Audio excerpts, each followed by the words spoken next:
ಆತ್ಮೀಯರೇ, ನಮಸ್ಕಾರಗಳು. ನಾನು ನಿಮ್ಮ ಶಂಕರದೇವರು ಹಿರೇಮಠ. ಮಕ್ಕಳ ಸಾಹಿತ್ಯ ಕೃತಿಗಳ ಪರಿಚಯ ಸರಣಿ ಕಾರ್ಯಕ್ರಮಕ್ಕೆ ನಿಮ್ಮೆಲ್ಲರಿಗೂ ಸಹ ಪ್ರೀತಿಪೂರ್ವಕವಾದ ಸ್ವಾಗತ. ಹಾಗೆ ಯೂಟ್ಯೂಬ್ ಚಾನಲನ್ನು ಸಬ್ಸ್ಕ್ರೈಬ್ ಮಾಡುವ ಮೂಲಕ, ವಿಡಿಯೋನ ಹೆಚ್ಚಿನ ಸಂಖ್ಯೆಯಲ್ಲಿ ಶೇರ್ ಮಾಡುವ ಮೂಲಕ ಮಕ್ಕಳ ಸಾಹಿತ್ಯ ಕಾರ್ಯವನ್ನು ಪ್ರೋತ್ಸಾಹಿಸಬೇಕಂತ ತಮ್ಮಲ್ಲಿ ವಿನಂತಿ ಮಾಡ್ತಾ, ಇವತ್ತು ಆಗಸ್ಟ್ ತಿಂಗಳಿನಲ್ಲಿ ರಾಷ್ಟ್ರ ನಾಯಕರ ಪರಿಚಯ ಸರಣಿ ಮಾಲಿಕೆಯನ್ನ ಮಕ್ಕಳಿಗಾಗಿ ಪರಿಚಯಿಸುವಂತ ಕಾರ್ಯವನ್ನ ಮಾಡ್ತಾ ಇದ್ದೇನೆ. ಈ ದಿನ ಇವತ್ತು ದಿನಾಂಕ 3 ಆಗಸ್ಟ್ 2026 ಸೋಮವಾರದಂದು 138ನೇ ಸಾಹಿತ್ಯ ಕೃತಿಯ ಪರಿಚಯವನ್ನ ಮಾಡ್ತಾ ಇದ್ದೇನೆ. ನೇತಾಜಿ ಸ್ವಾತಂತ್ರ್ಯದ ಸಂಗ್ರಾಮದ ಸಮರಶೀಲ ನೇತಾರ ಸುಭಾಷ್ ಚಂದ್ರ ಬೋಸ್ ಅವರ ಕುರಿತಾದಂತ ಜೀವನ ಚರಿತ್ರೆಯ ಕೃತಿಯ ಪರಿಚಯವನ್ನ ಇವತ್ತು ನಿಮಗಾಗಿ ನಾನು ಮಾಡಲಿದ್ದೇನೆ.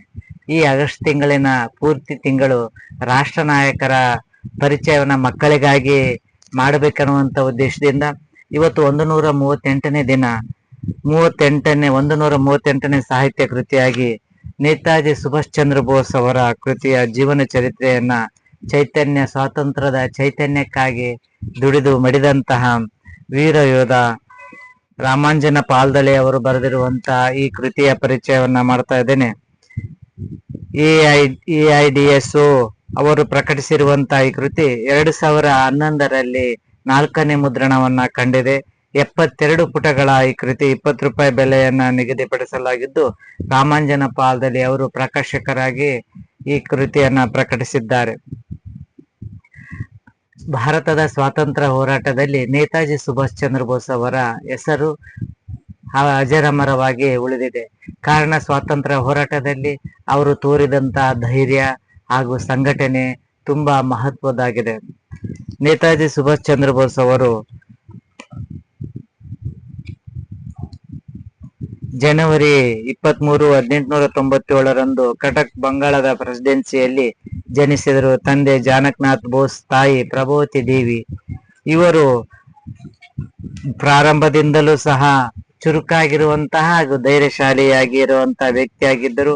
ಅಂದಿನ ಭಾರತದಲ್ಲಿ ಯುವ ಜನತೆಯ ಮೇಲೆ ಬಹಳಷ್ಟು ಬ್ರಿಟಿಷರು ದೌರ್ಜನ್ಯವನ್ನ, ಭಾರತೀಯರ ಮೇಲೆ ಎಷ್ಟೇ ಪ್ರಾಮಾಣಿಕವಾಗಿ ಶ್ರದ್ಧೆಯಿಂದ ಕಾರ್ಯ ಮಾಡಿದರೂ ಸಹ ಅವರನ್ನ ಗುಲಾಮರ ರೀತಿಯಾಗಿ ನೋಡುವಂತ ಒಂದು ಮನಸ್ಥಿತಿಯನ್ನ ಬ್ರಿಟಿಷರು ಹೊಂದಿದ್ದರು.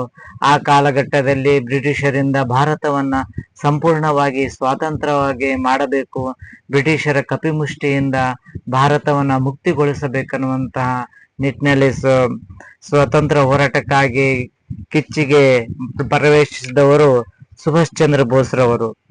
ಅವರು ಯುವಜನರ ಕ್ರಾಂತಿ ಪ್ರಜ್ಞೆಯಾಗಿ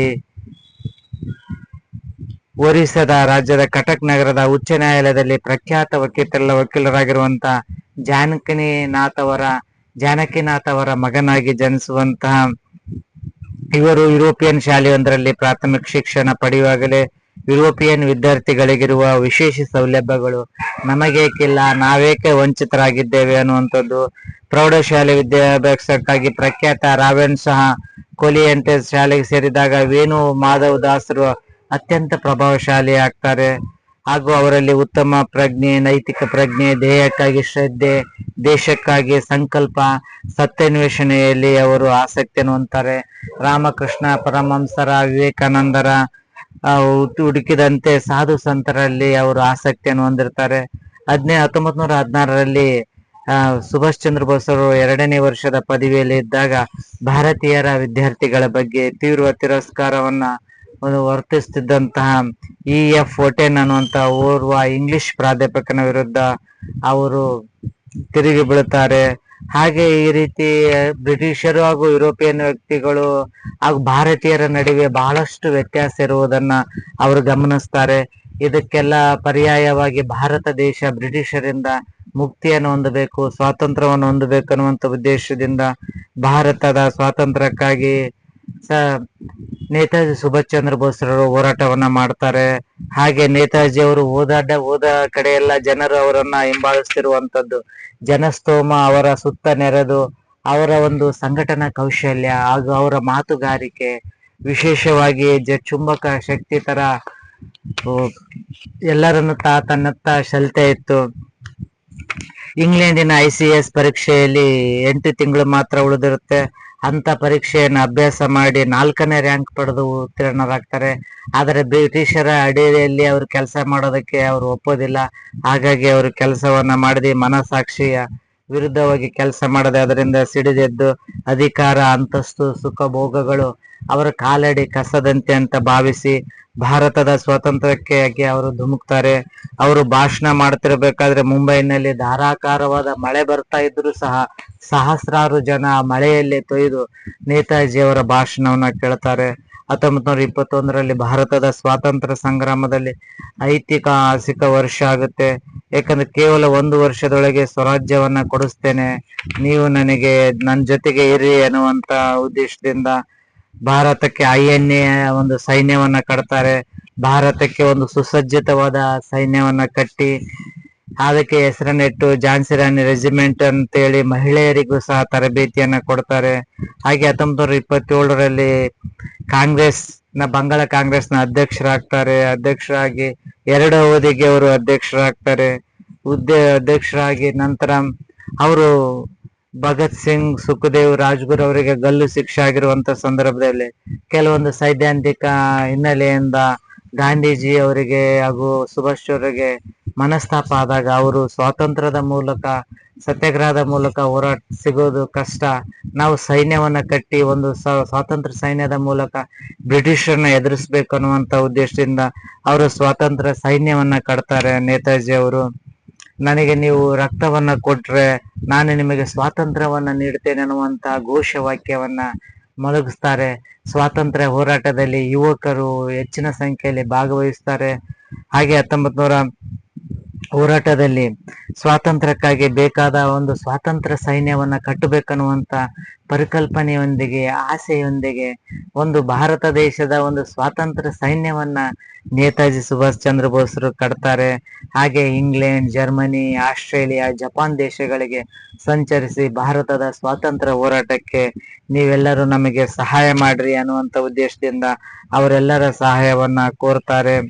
ಹಾಗೆ ಆಲ್ ಇಂಡಿಯಾ ಫಾರ್ವರ್ಡ್ ಬ್ಲಾಕ್ ಅನ್ನ ಸ್ಥಾಪಿಸ್ತಾರೆ. ಭಾರತೀಯ ರಾಷ್ಟ್ರೀಯ ಸೇನೆಯನ್ನ ಕಟ್ಟಿ ಅದರ ಅಧ್ಯಕ್ಷ ಆಗ್ತಾರೆ.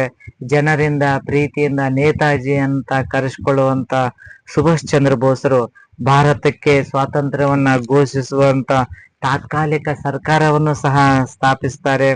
ನೀವು ಅತಿ ಹೆಚ್ಚು ಸಂಕಷ್ಟಗಳನ್ನು ಎದುರಿಸುವ ಮತ್ತು ನಮ್ಮ ಎದುರಾಳಿಗಳಿಗೆ ಅತಿ ಕಡಿಮೆ ನೋವನ್ನುಂಟು ಮಾಡುವ ತತ್ವವನ್ನು ಆಧರಿಸಿದ್ದೀರಿ.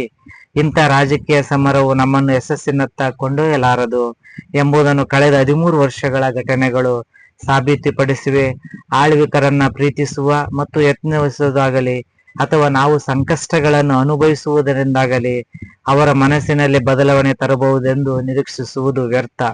ಕಾಂಗ್ರೆಸ್ಸಿನ ಇತ್ತೀಚಿನ ವಿಧಾನಗಳನ್ನು ಪರಿಗಣಿಸಿದರೆ ಮಹಾತ್ಮ ಗಾಂಧೀಜಿಯವರು ಸವಿನಯ ಕಾನೂನು ಭಂಗ ಚಳವಳಿಯನ್ನು ಕೈಬಿಟ್ಟಿರುವುದು ವೈಫಲ್ಯದ ಒಪ್ಪಿಗೆ ಎಂದು ಹೇಳಬಹುದು. ಮಹಾತ್ಮ ಗಾಂಧೀಜಿಯವರು ಒಬ್ಬ ರಾಜಕೀಯ ನಾಯಕರಾಗಿ ಸೋತಿರುವುದು ಇದು ನನ್ನ ಸ್ಪಷ್ಟ ಅಭಿಪ್ರಾಯ ಅಂತೇಳಿ ಸುಭಾಷ್ ಚಂದ್ರ ಬೋಸ್ ಅವರಿಂದ ಒಂದು ಸೈದ್ಧಾಂತಿಕ ಭಿನ್ನತೆಯ ಕಾರಣದಿಂದಾಗಿ ಅವರು ಒಂದು ಸ್ವಾತಂತ್ರ್ಯ ಸೈನ್ಯವನ್ನ ಕಟ್ಟಿ ಸೈನ್ಯದ ಮೂಲಕ ನಾವು ಸ್ವಾತಂತ್ರ್ಯವನ್ನ ಪಡಿಬೇಕು ಅನ್ನುವಂತ ಕಾರಣಕ್ಕೆ ನೇತಾಜಿ ಅವರು ಸೈನ್ಯವನ್ನ ಕಟ್ತಾರೆ. ಸೈನ್ಯವನ್ನ ಕಟ್ಟಿ ಬ್ರಿಟಿಷರಿಗೆ ಮತ್ತೊಮ್ಮೆ ನೇತಾಜಿ ಅವರು ಸಿಂಹ ಸ್ವಪ್ನವಾಗ್ತಾರೆ.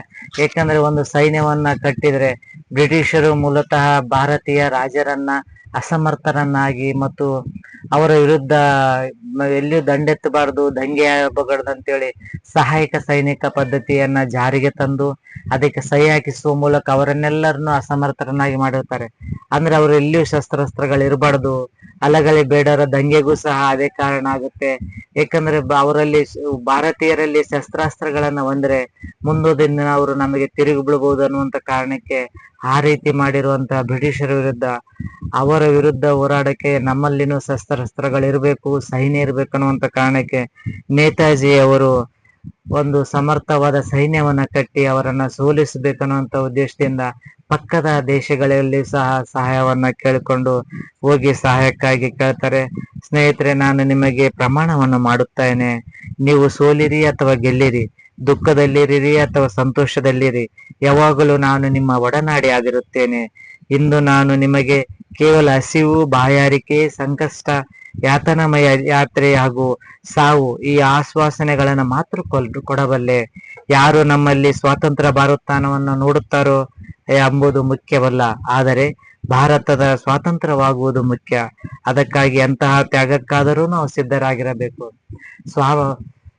ಸುಭಾಷ್ ಚಂದ್ರ ಬೋಸ್ ಅವರ ಈ ಮಾತು ಎಷ್ಟು ಅರ್ಥಪೂರ್ಣ ಅಂದ್ರೆ, ಸ್ನೇಹಿತರೆ, ನಾನು ನಿಮಗೆ ಪ್ರಮಾಣ ಮಾಡ್ತೀನಿ, ನಾವು ಯುದ್ಧದಾಗ ಗೆಲ್ಲಬಹುದು ಅಥವಾ ಸೋಲ್ಬಹುದು, ನಾವು ಸಂತೋಷವಾಗಿರ್ಬೋದು, ಆದರೆ ದುಃಖದಲ್ಲಿನೂ ಇರಬಹುದು, ಆದರೆ ಬಾಯಾರಿಕೆ, ಸಂಕಷ್ಟ, ಸಾವು ಬರ್ಬೋದು. ನಾನು ಯಾವುದನ್ನು ಸಹ ಇಷ್ಟು ಹೇಳ್ಬೋದು, ನಾವು ಸ್ವಾತಂತ್ರ್ಯ ಭಾರತವನ್ನ ನೋಡಕ್ ಆಗ್ಬೋದು, ಆಗ್ದೇನಿರ್ಬೋದು, ಆದ್ರೆ ಸ್ವಾತಂತ್ರ್ಯ ಹೋರಾಟದಲ್ಲಿ ಭಾಗವಹಿಸುವುದಂತರೂ ನಿಶ್ಚಿತ.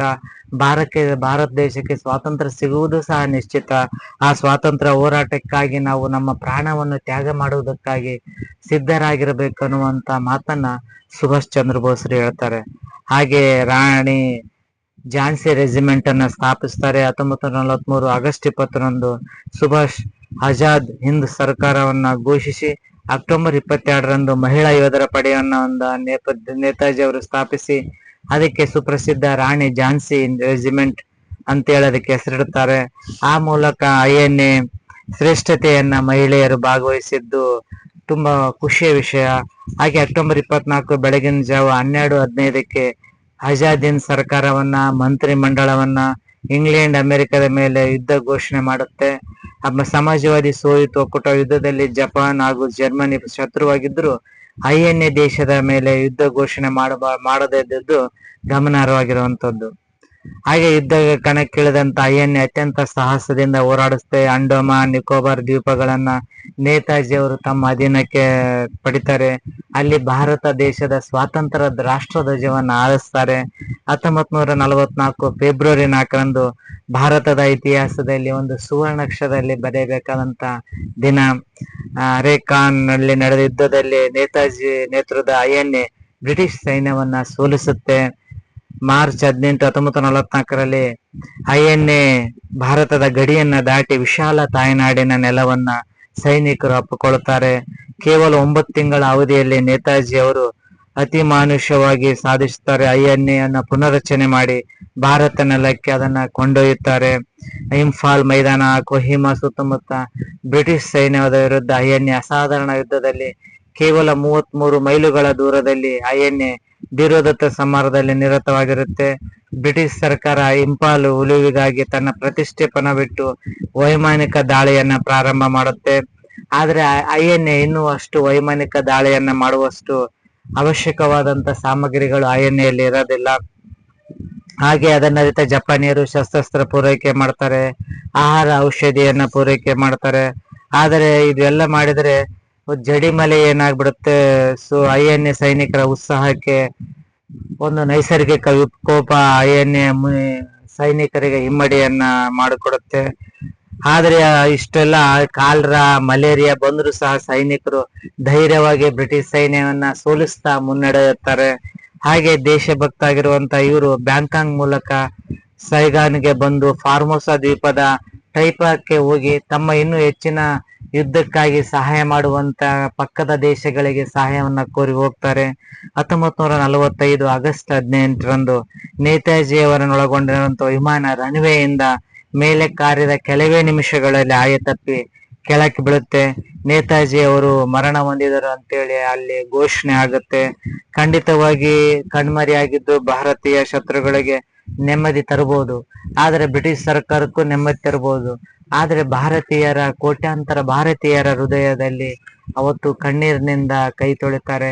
ಯಾಕಂದ್ರೆ ಬ್ರಿಟಿಷರಿಗೆ ಸಿಂಹ ಸ್ವಪ್ನವಾಗಿ ಬ್ರಿಟಿಷ್ ಸೈನ್ಯವನ್ನ INA ಮೂಲಕ ಸೋಲಿಸಿ ಭಾರತದ ತಾಯ್ನಾಡಿಗೆ ಕಾಲಿಟ್ಟಂತ INAಯನ್ನ ಬ್ರಿಟಿಷರು 1945 ನವೆಂಬರ್ 5ರಂದು ಸೈನಿಕರ ವಿಚಾರಣೆಯನ್ನ ಮಾಡಿ ಸೈನಿಕರಿಗೆ ಚಿತ್ರಹಿಂಸೆಯನ್ನು ಕೊಡುವ ಮೂಲಕ ಹಲವಾರು ಸೈನಿಕರನ್ನ ಬಂಧಿಸುವ ಮೂಲಕ ಭಾರತದ ಸ್ವಾತಂತ್ರ್ಯ ಹೋರಾಟವನ್ನ ಹತ್ತಿಕ್ಕುವಂತ ಕೆಲಸವನ್ನ ಅಂದಿನ ಬ್ರಿಟಿಷ್ ಸರ್ಕಾರ ಮಾಡುತ್ತೆ.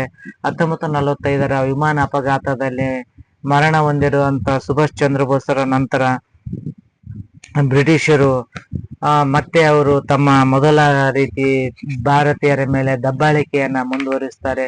ಆದರೆ ಸ್ವಾತಂತ್ರ್ಯದ ಅಂಚಿನಲ್ಲಿ ಬಂದು, ಸ್ವಾತಂತ್ರ್ಯ ಇನ್ನೂ ಸಿಗುವ ಸಮೀಪನಲ್ಲಿದ್ದಾಗ, ಹೊಸ್ತಿನಲ್ಲಿದ್ದಾಗ ಭಾರತದ ಸ್ವಾತಂತ್ರ್ಯಕ್ಕಾಗಿ ಹಂಬಲಿಸಿದಂತಹ, ಹೋರಾಡಿದಂತಹ ನೇತಾಜಿ ಸುಭಾಷ್ ಚಂದ್ರ ಬೋಸ್ ಅವರು ಕಣ್ಮರೆಯಾಗಿದ್ದು ಒಂದು ದುಃಖಕರ ಸಂಗತಿ. ಆದರೆ ಅವರು ಒಂದು ಸಾವು ಇನ್ನೂ ಸಹ ನಿಗೂಢವಾಗಿದ್ದು, ಇನ್ನೂ ಸಹ ಬಗೆಹರದ ಪ್ರಶ್ನೆಯಾಗಿದೆ. ಆದರೂ ಭಾರತದ ಸ್ವಾತಂತ್ರ್ಯ ಹೋರಾಟದಲ್ಲಿ ನೇತಾಜಿ ಸುಭಾಷ್ ಚಂದ್ರ ಬೋಸ್ ಅವರ ಒಂದು ಕೊಡುಗೆ ಅಪಾರವಾದದ್ದು. ಅವರು ಸ್ವಾತಂತ್ರ್ಯವನ್ನ ಸೈನಿಕ ಕಾರ್ಯಾಚರಣೆ ಮೂಲಕ, ಸೈನ್ಯವನ್ನ ಕಟ್ಟುವ ಮೂಲಕ, ಸ್ವಾತಂತ್ರ್ಯ ಪಡೆಯುವ ನಿಟ್ಟಿನಲ್ಲಿ ಸೈನ್ಯ ಪಡೆಯನ್ನ ಕಟ್ಟಿದ್ದು ಅಂದಿನ ದಿನಮಾನಗಳಲ್ಲಿ ಒಂದು ಸಾಹಸದ ಕೆಲಸವೇ ಸರಿ. ಇಂತಹ ಸಾಹಸ ಕೃತಿಯನ್ನ, ಜೀವನ ಚರಿತ್ರೆಯನ್ನ ಮಕ್ಕಳು ಓದಿ ಮಕ್ಕಳ ಸಾಹಿತ್ಯವನ್ನ ಬೆಳೆಸಬೇಕು. ಆಗ ರಾಷ್ಟ್ರ ನಾಯಕರ ಬಗ್ಗೆ ಅಭಿಮಾನ ಮೂಡಿಸುವಂತಹ ಆಗಬೇಕು. ಹಾಗಾಗಿ ಪಾಲಕರು, ಪೋಷಕರು ಮಕ್ಕಳಿಗೆ ಸ್ವಾತಂತ್ರ್ಯ ಹೋರಾಟಗಾರರ ಕೃತಿಗಳನ್ನ ಉಡುಗೊರೆಯಾಗಿ ನೀಡಿ ಅವರಲ್ಲಿ ರಾಷ್ಟ್ರ ಪ್ರೇಮ, ದೇಶಾಭಿಮಾನ ಬೆಳೆಯುವಂತೆ ಮಾಡಲು ಮಕ್ಕಳಿಗೆ ಪ್ರೋತ್ಸಾಹಿಸ್ಬೇಕಂತ ಹೇಳ್ತಾ, ಇವತ್ತಿನ ದಿನ 138ನೇ ಸಾಹಿತ್ಯ ಕೃತಿಯ ಪರಿಚಯದೊಂದಿಗೆ ಇಂದಿನ ಸಾಹಿತ್ಯ ಕೃತಿಯ ಪರಿಚಯ ಸರಣಿಯನ್ನ ಮುಗಿಸ್ತಾ ಇದ್ದೇನೆ. ನಾಳೆ ದಿನ ಮತ್ತೊಂದು ಸಾಹಿತ್ಯ ಕೃತಿಯ ಪರಿಚಯದೊಂದಿಗೆ ನಿಮ್ಮ ಮುಂದೆ ಹಾಜರಾಗ್ತೇನೆ. ಅಲ್ಲಿವರೆಗೂ ಧನ್ಯವಾದಗಳು.